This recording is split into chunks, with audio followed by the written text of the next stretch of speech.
जय श्री राधे कृष्णा। राम राम। ये पेपर हमें दोबारा रिकॉर्ड करना पड़ रहा है। बारिश की वजह से सब कुछ एकदम फेल हो गया। वो रिकॉर्ड किया था, डाउनलोड किया था, सब फेल हो गया। अब देखिए दोबारा हो रहा है, वो पहुंच ही नहीं रहा। बार बार कर रहे हैं, वो पहुंच ही नहीं रहा, लेकिन इसलिए भी दोबारा रिकॉर्ड कर रहे हैं। देखिए ये पेपर BD 205 है, आज का पेपर है 18 तारीख का। B सीरीज है, ठीक है। जल्दी जल्दी आप आंसर मिला लीजिए, ओके।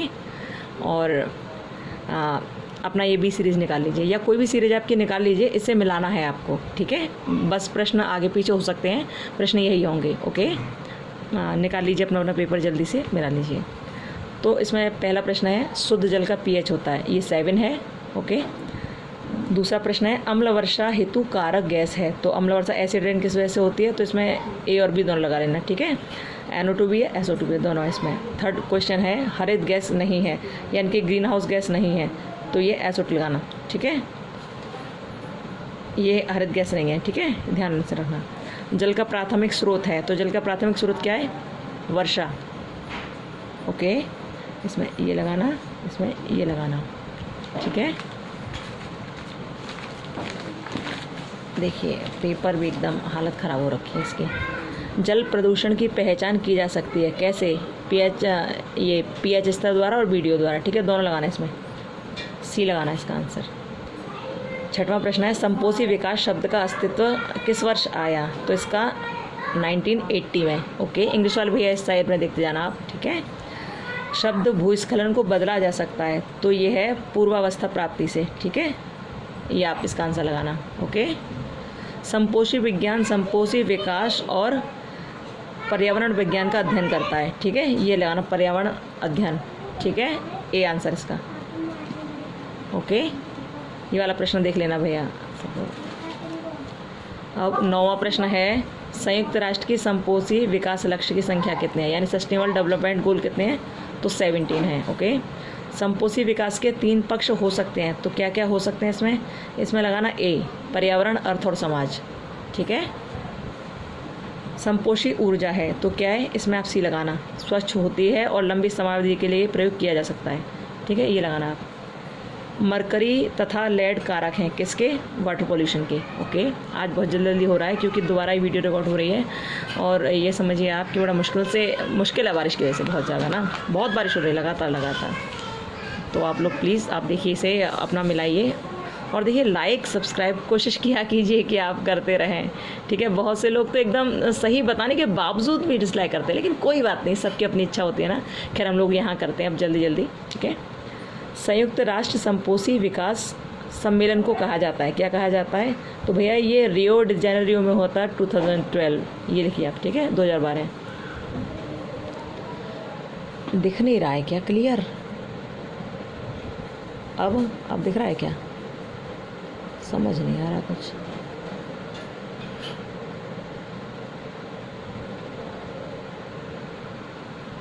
चलिए मिला लीजिए। हाँ, बहुत साफ नहीं दिख रहा है, हमें ऐसा लग रहा है।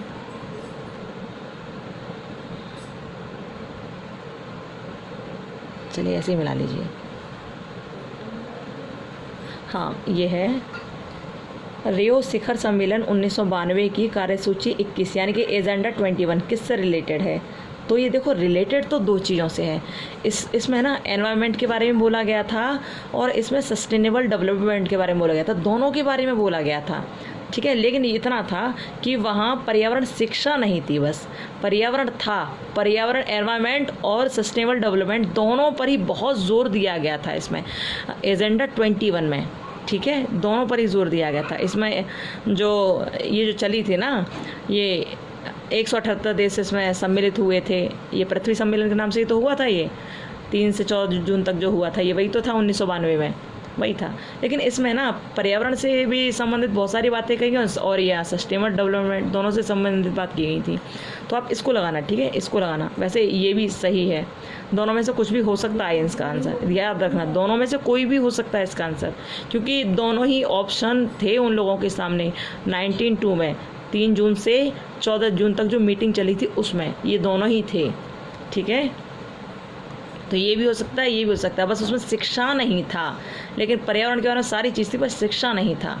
तो हम ये भी लगा सकते हैं और ये भी लगा सकते हैं, ठीक है। अब देखते हैं वो लोग क्या मानते हैं।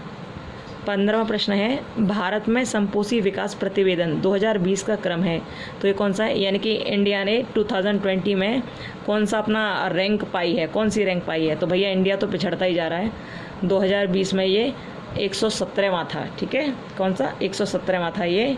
166 देशों में से इसे 117वां स्थान मिला था, और 2021 में तो और भी ज़्यादा पीछे हो गया ये। अब इसे 120वां स्थान मिला है 165 देशों में से इंडिया को। अब है 2021 में है कौन सा स्थान?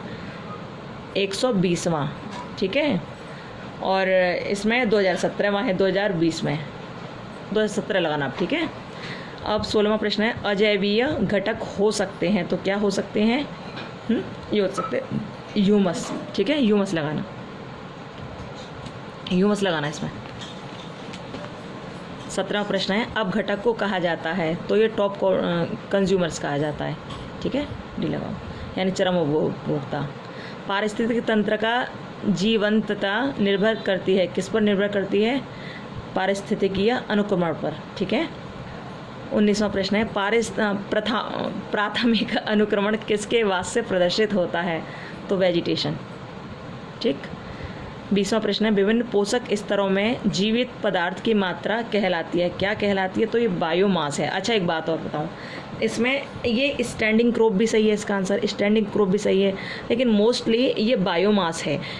यदि हम केवल ये देखते कि पोषक स्तरों में जीवित पदार्थ की मात्रा कहलाती है, यदि हम इतना प्रश्न देखते, इतना केवल यहाँ से यहाँ तक देखते, तो उसका आंसर होता ये, ठीक है, स्टैंडिंग क्रॉप, यानी कि अप्रगामी फसल। यदि हम इतना प्रश्न देखते तो उसका आंसर होता है ये अप्रगामी फसल, ठीक है, स्टैंडिंग क्रॉप। लेकिन यहाँ जब विभिन्न बात आ गई, यहाँ भिन्न भिन्न आ गई और विभिन्न आ गई, तो यहाँ हो जाएगा बायोमास से, ठीक है। बायोमास में एक नहीं होता, बायोमास अनेक होता है, ठीक है। अनेकों के पोषक स्तर को देखा जाता है, लेकिन ये जो है स्टैंडिंग क्रॉप, इसमें अनेक, इसमें एक को देखते हैं हम लोग, ठीक है, ये ध्यान रखना। तो यदि यहाँ से लेकर यहाँ तक प्रश्न होता पोषक स्तरों में जीवित पदार्थ की मात्रा कहलाती है, यदि इतना होता तो ये हमें ये लगाते स्टैंडिंग क्रॉप, लेकिन विभिन्न यहाँ दे रखा है, विभिन्न या भिन्न भिन्न दे रखा है, तो इसमें हम बायोमास लगाएंगे। ओके, ये अंतर है इन दोनों में, ठीक है। इसका आंसर बायोमास फर्स्ट वाला होगा, और होना ही चाहिए जहाँ तक है। 21वां प्रश्न है, ये दिख नहीं रहा क्या? हमें बहुत अजीब लग रहा है कि शायद दिख नहीं रहा सही से। अब 21वां प्रश्न है लघु जीवों की मृत कार्बनिक तत्वों पर आधारित खाद्य श्रृंखला कहलाती है, ठीक है। ये लघु जीवों की जो मृत कार्बनिक तत्वों पर वो आधारित श्रृंखला कौन सी होती है? तो ये कहलाती है अपरद, ठीक है, डेट्रस होती है, डेट्रस चेन।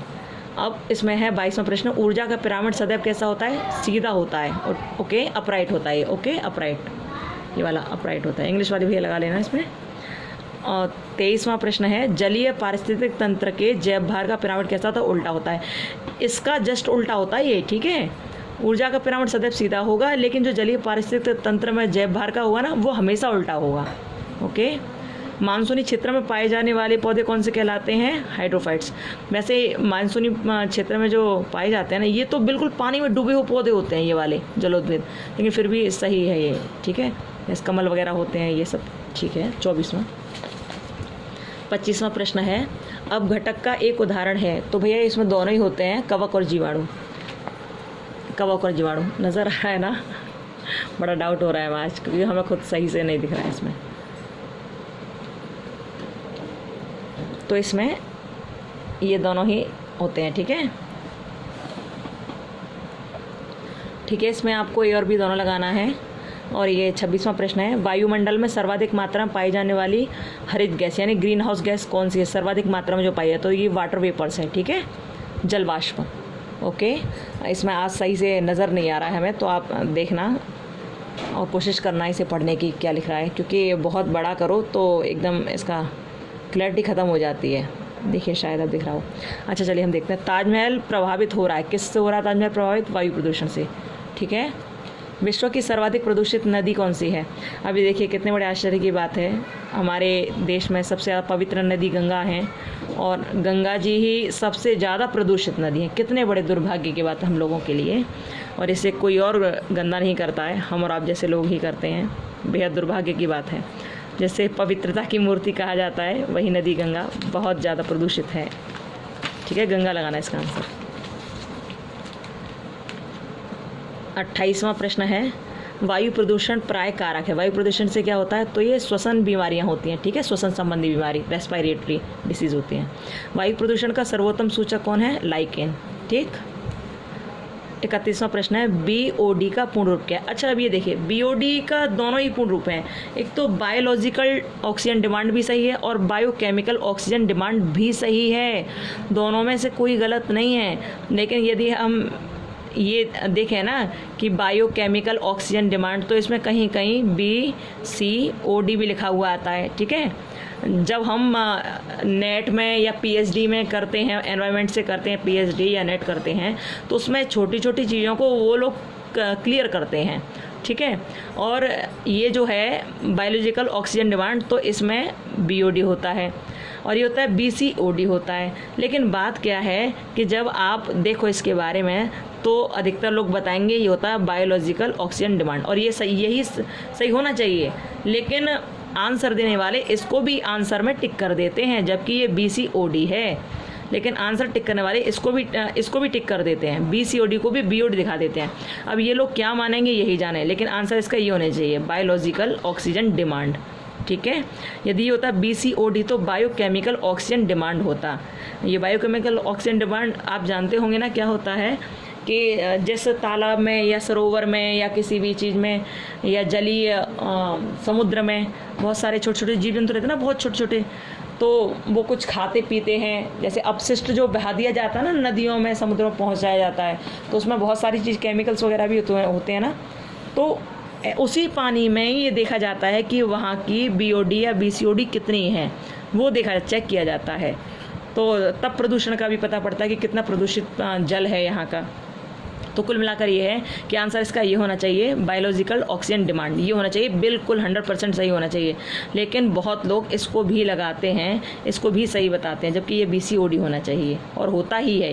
लेकिन कोई दिक्कत नहीं, वो लोग क्या लगाते हैं देखा जाएगा, क्योंकि हम लोग तो उन लोगों के ऊपर हैं जिन्होंने पेपर बनाया है, ठीक है। तो आंसर इसका ये होना चाहिए, BCOD, लेकिन ये भी हो सकता है, दोनों में से वो किसी को लगा सकते हैं, ठीक है। लेकिन राइट आंसर ये होना चाहिए, आई थिंक। पर ये भी लगा सकते हैं भैया, दोनों ही आंसर हैं, कोई भी लगा सकते हैं। चलिए आगे चलते हैं। मिनीमाटा बीमारी का कारक है, तो क्या कारक इसका, मरकरी है, ठीक है, मरकरी। 33वां प्रश्न है, प्रदूषण का सबसे बड़ा कारक है। हम लोग ही हैं भैया सबसे बड़े कारक, प्रदूषण तो सबसे हम ही लोग करते हैं। शोर मापा जाता है, यानी कि आप जो नॉइज़ होती है ना, जो आवाज़ होती है, उसको कैसे नापते हो, डेसिबल में, ठीक है। CNG का पूरा रूप क्या है, कंप्रेस्ड नेचुरल गैस, ओके, लगाते जाना भैया अपना अपना जल्दी जल्दी। एनवायरनमेंट शब्द का अभिप्राय क्या है, एनवायरन, ठीक है, एनवायरन है इसका, देख लो आप, नज़र आ रहा होगा ना, ये है। अब 37वां प्रश्न है, एनवायरनमेंट शब्द निकला है, तो ये कहाँ से निकला है, किस भाषा का शब्द है, ये भाई फ्रेंच का। आधुनिक कृषि बुरी तरह प्रभावित है, किससे प्रभावित है, वायु प्रदूषण, जल प्रदूषण, मृदा प्रदूषण, ये तो सबसे ही है, हाँ सबसे ही तो है, क्योंकि कृषि जल की वजह से भी प्रदूषित हो जाती है, मिट्टी की वजह से प्रदूषित हो जाती है, और वायु की वजह से भी, ठीक है, ये लगा लेना। निम्नलिखित में से एक मानव निर्मित पारिस्थितिक तंत्र है, तो एक्वेरियम, आप देखते हो ना, एक कांच का सा बॉक्सा सा अपने घर में रख लेते हैं, उसमें मछलियाँ भी होती हैं, उसमें सब कुछ होता है, एक्वेरियम ना अपने घर में बना लेते हैं, पारिस्थितिक तंत्र, बहुत सुंदर लगता है वो, वही है। टेंसले द्वारा प्रतिपादित पद है, टेंसले ने क्या दिया था, पारिस्थितिक तंत्र कहा था, टेंसले ने इकोसिस्टम, ठीक है, इकोसिस्टम कहा था, याद रखना।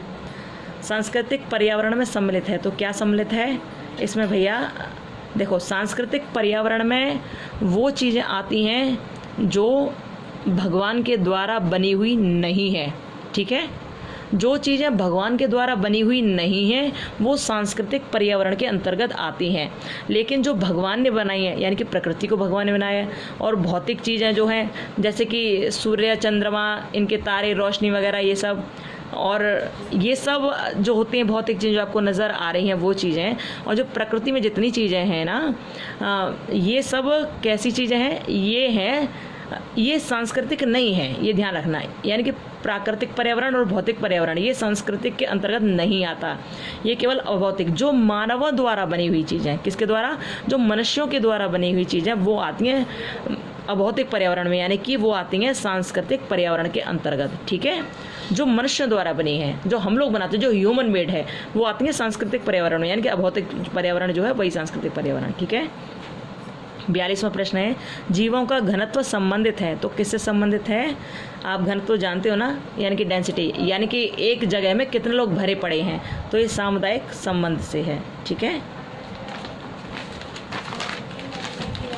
43वां प्रश्न है, किसी एक क्षेत्र तक सीमित प्रजातियां कहलाती हैं, ये कहलाती हैं एंडेमिक स्पीसीज, यानी कि स्थानिक प्रजाति, एक क्षेत्र में रह रही है ना, तो स्थानिक।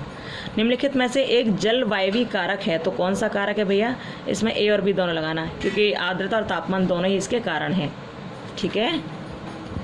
अब 45वां प्रश्न है, पारिस्थितिकी पद स्थापित किया, तो भैया इसमें ये है अर्नेस्ट हैकल ने दिया था ये शब्द पारिस्थितिकी, ठीक है। कौन सा? हैकल है, हैकल। इकोलॉजी है ये ध्यान रखना, इकोलॉजी वहाँ इकोसिस्टम था, या इकोलॉजी है, हैकल ने दिया था, अर्नेस्ट हैकल ने। अब 46वां प्रश्न है, जीव मंडल सम्मिलित करता है, किसको सम्मिलित करता है? तालाब, वन, खेत, सबको, ठीक है। 47वां प्रश्न है, एक पारिस्थितिकी तंत्र सम्मिलित है, किस कौन कौन है इसमें? इसमें हरे पौधे भी हैं, जंतु भी हैं और अपघटक भी हैं, ठीक है। 48वां प्रश्न है, किसी पारिस्थितिकी तंत्र का केंद्रीय पक्ष होता है, कौन होता है केंद्रीय पक्ष? ये होता है बायोमास, जीव भार, ठीक है। जीव भार इसमें आंसर लगाना, ओके, ये वाला सी। The key aspect of any ecosystem is biomass, ठीक है। आज ऐसे दिखाना पड़ रहा है, हाथ में उठा कर देखिए क्लियर नहीं आ रहा है बिल्कुल भी, एक बार हुआ जैसे तैसे और फिर वो दोबारा से रिकॉर्ड करना पड़ रहा है। अब चलिए देखते हैं। ट्रॉपिक स्तर है, ट्रॉपिक स्तर कौन सा है? तो इसमें ये ट्रॉपिक स्तर जो आता है ना, ये फूड चेन में आता है, ठीक है, फूड चेन में आता है। अध्ययन की शाखा जो जीवधारियों और पर्यावरण के मध्य अंतः क्रिया का अध्ययन करती है, क्या कहलाती है? पारिस्थितिकी, इकोलॉजी, ठीक है, ये लगाना। 51वां प्रश्न है, जीव मंडल व जीवधारियों के मध्य संतुलन को कहा जाता है, क्या कहा जाता है? पारिस्थितिक संतुलन, ठीक है, इकोलॉजिकल बैलेंस। शाकाहारी कहे जा सकते हैं, कौन कहे जा सकते हैं? प्राथमिक उपभोक्ता, ठीक। 53वां प्रश्न है, प्रकाश संश्लेषण का उत्पाद होता है, क्या होता है? तो भैया इसका उत्पाद होता है भोजन भी और ऑक्सीजन भी, दोनों होता है, यानी कि ए और बी, डी लगाना इसका आंसर, ठीक है। अब देखिए मानव है, मानव क्या है? प्राथमिक एवं द्वितीयक उपभोक्ता, ठीक है, क्योंकि वो पालक पनीर भी खाता है और वो अनेक प्रकार के जानवरों को भी खाता है, ठीक है, मानव, इसलिए प्राथमिक और द्वितीयक दोनों प्रकार का उपभोक्ता है। जबकि इंसान को तो साग सब्जी खाने के लिए बनाए, लेकिन लोग पता नहीं क्यों खाते हैं मांस, पता नहीं, वही जाने, खैर छोड़िए, हम लोगों को क्या करना। उत्पादकों का भोजन करने वाले जीवधारियों को कहा जाता है, क्या कहा जाता है? शाकाहारी, ठीक है। उत्पादकों का भोजन, उत्पादक कौन? हरे पेड़ पौधे जो होते हैं वो, भोजन करने वालों को क्या कहा जाता है? शाकाहारी। वायुमंडल अधिकतम मात्रा में रखता है, तो वायुमंडल में नाइट्रोजन गैस सबसे ज़्यादा होती है, 78%, ठीक है, ध्यान रखना। पृथ्वी दिवस मनाया जाता है, तो कल कहानी सुनाई थी ना, उसमें पृथ्वी दिवस भी था 22 अप्रैल को, ठीक है। अब देखिए, pilot analysis of global ecosystem प्रतिवेदन किसको सौंपा गया? तो इसका आंसर होगा विश्व संसाधन संस्थान को, ठीक है। कहीं कहीं ये भी है इसके बारे में, इसका आंसर ये भी आंसर दे रहे हैं, विश्व बैंक भी दे रहे हैं, लेकिन इसका आंसर ये होना चाहिए, ठीक है, ये होगा विश्व संसाधन संस्थान को, ठीक है। वर्ल्ड रिसोर्स इंस्टीट्यूट, ये वर्ल्ड रिसोर्स इंस्टीट्यूट, ओके। और चलिए देखते हैं वो लोग क्या आंसर मानते हैं, वैसे ये होता है। निम्नलिखित में से एक अनवीनीकरण संसाधन है, तो इसका आंसर होगा लौह अयस्क, ठीक है। दो चीज़ होती हैं, रिन्यूएबल और नॉन रिन्यूएबल एनर्जी होती है ना, तो इसकी चर्चा भी किसी दिन ज़रूर करेंगे बड़े लंबे स्तर से, ठीक है।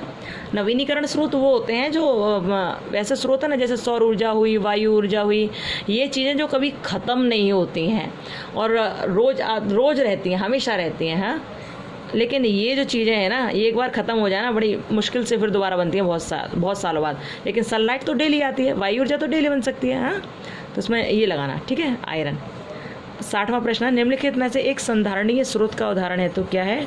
फॉरेस्ट। अच्छा भैया एक बात और सुनो आप लोग, यदि आपको कोई भी प्रश्न गलत लगे, किसी कोई प्रश्न का उत्तर कोई गलत लगे, तो आप लोग कमेंट बॉक्स में ज़रूर लिख देना, ठीक है, जिससे उस पर दोबारा ध्यान दिया जा सके, ठीक है। हो सकता है गलत हो, इसमें कोई शक नहीं कि बिल्कुल सही होगा ये पेपर, हम नहीं कह सकते, क्योंकि हम 100% बात सही होने की कभी नहीं कहते हैं, क्योंकि पेपर में आंसर हम कुछ और लगा रहे हैं, लेकिन जिन्होंने पेपर बनाया वो लोग आंसर कुछ और लगा दें, कोई नहीं पता रहता है।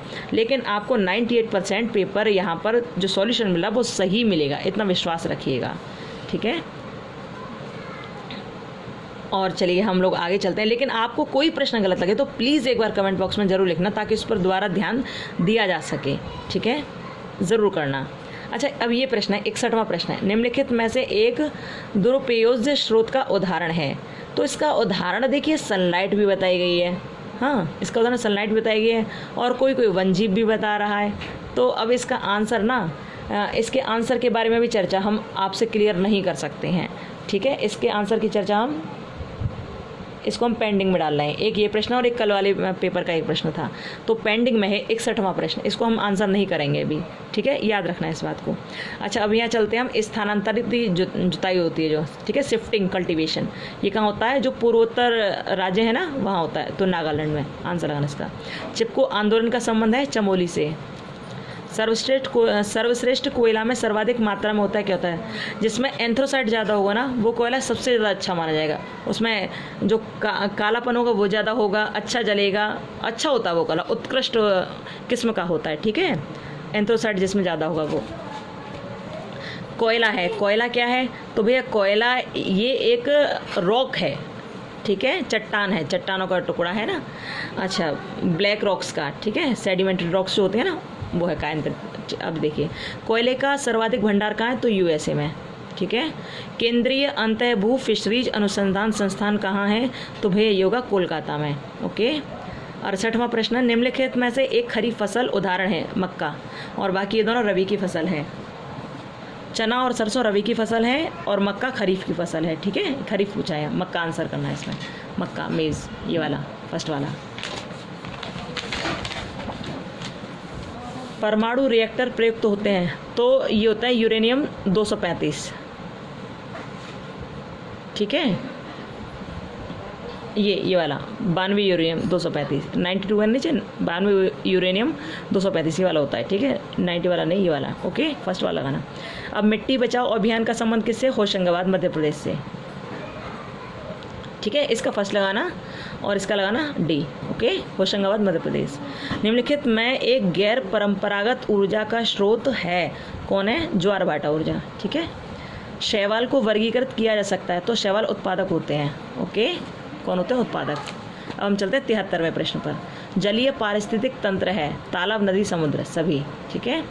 पेट्रो पौधे का कुल परिवार, मतलब परिवार क्या है, ये जो पेट्रो प्लांट्स होते हैं उनका परिवार क्या है, यूफोर्बिएसी, ठीक है, ए लगाना इसका आंसर, यूफोर्बिएसी, ये लिखा है ना, यूफोर्बिएसी, ये लगाना, ठीक है। 75वां प्रश्न है, बायोगैस संयंत्र उपयोग करता है, किस चीज़ का करता है, गाय के गोबर का और रसोई गैस के कचरे का। ये जो रसोई के गैस का कचरा होता है ना, रसोई का कचरा जो होता है, जैसे पालक के टुकड़े वगैरह हुए, सब्जी वगैरह हुई, सबका बायोगैस में संयंत्र में उपयोग होता है, ठीक है, इसका भी लगाना। पेपर बहुत जल्दी जल्दी बताया जा रहा है, प्लीज़ आप जल्दी जल्दी ही सुनिए, टाइम भी बहुत ज़्यादा हो रहा है, दोबारा से हो रहा है ये सब कुछ, पहले दूसरे में किया, फिर ये पेपर लिया अलग से दूसरा, उसमें किया। चलिए देखते हैं अब। निम्नलिखित में से एक संपोषी विकास नहीं है, तो अंतरिक्ष अनुसंधान नहीं है, ठीक है।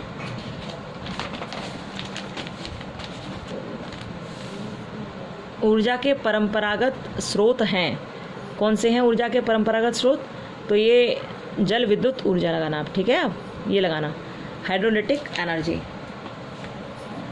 ऊर्जा का गैर परंपरागत स्रोत है, ये लगाना, वाइंड एनर्जी, ठीक है, वायु गैस, वायु ऊर्जा। इलेक्ट्रॉनिक अपशिष्ट का विपरीत प्रभाव है, कहाँ पर, उद्योगों पर।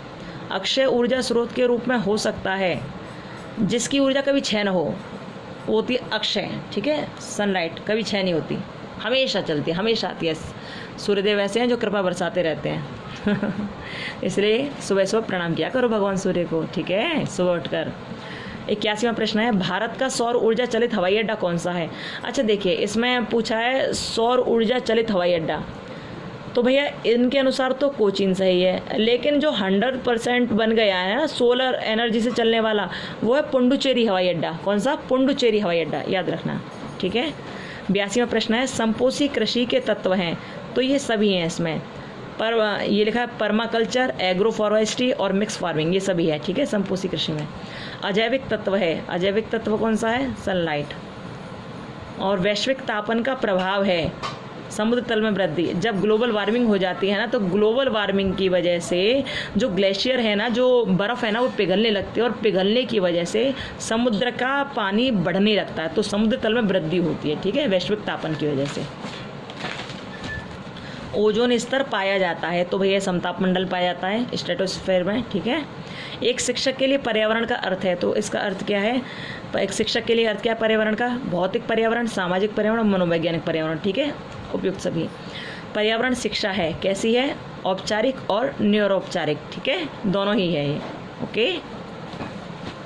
88वां प्रश्न है, पर्यावरण शिक्षा का लक्ष्य है, तो पर्यावरण अनुकूल व्यवहार का शिक्षण, ये है इसका लक्ष्य, ओके। 89वां प्रश्न है, मानवीय क्रियाएं प्रभावित नहीं करती हैं, किसको प्रभावित नहीं करती हैं मानवीय क्रियाएं? पारिस्थितिक संतुलन को तो प्रभावित करती हैं, भूजल को भी अवरोध करती हैं ना, और वन आच्छादन को भी करती हैं, तो इसमें ये होना चाहिए भैया, नन ऑफ दीज होना चाहिए इसमें। पर्यावरण शिक्षा आवश्यक है, किसके लिए? प्राथमिक स्तर, माध्यमिक और उच्चतर, सबके लिए आवश्यक है ये। इसका आंसर लगाना डी, ठीक है, डी आंसर लगाना इसका। 90 प्रश्न हो चुके हैं, रेल की तरह भाग रही है ना ये वीडियो लेकिन भागने दीजिए क्योंकि टाइम बहुत हो रहा है भाई। अच्छा, अब ये है 91वां प्रश्न, पर्यावरण शिक्षा का प्रमुख उद्देश्य होना चाहिए, तो क्या होना चाहिए? ये एनवायरमेंटल संचेतना, ठीक है। क्या लिखा है ये? कॉन्सियसनेस, हाँ, ये अंग्रेजी में बहुत होशियारी नहीं है, हम देख लेना छायावास वाले पौधे कहलाते हैं, क्या कहलाते हैं? ये सीओफाइट्स कहलाते हैं, ठीक है, सेडिफाइट्स नहीं है, सीओफाइट्स कहलाते हैं, ओके। पर्यावरण रखता है, क्या रखता है? जैविकीय कारक, अजैविकीय कारक, दोनों रखता है, ठीक है। अब 94वां प्रश्न है, पर्यावरण शिक्षा की पाठ्यचर्या है, तो भैया इसमें ये लगाना उपरोक्त सभी। वैसे ये भी सही है इसमें, क्योंकि ये भी सही है, ठीक है, और ये भी सही है, इसमें लगा देना, ठीक है। इसमें डी आंसर लगाना आपको, ओके। किसी जीवधारी के जीवन हेतु प्राकृतिक स्थान है, तो इसे क्या बोलते हैं? हैबिटेट। इसमें बड़ी कन्फ्यूज़न रहती है कि निश्चय होता है या वास होता है, तो ये हैबिटेट लगाना, ठीक है।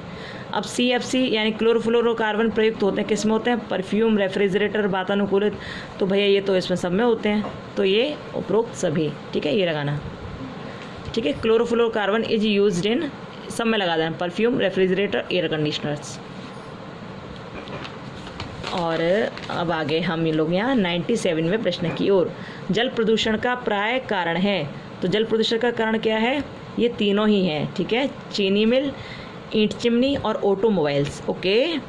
CNG है, क्या है? CNG में मीथेन होती है, ठीक है। और फिर DDT का पूर्ण रूप क्या है? Dichloro diphenyl trichloro ethane, first वाला सही हुआ है।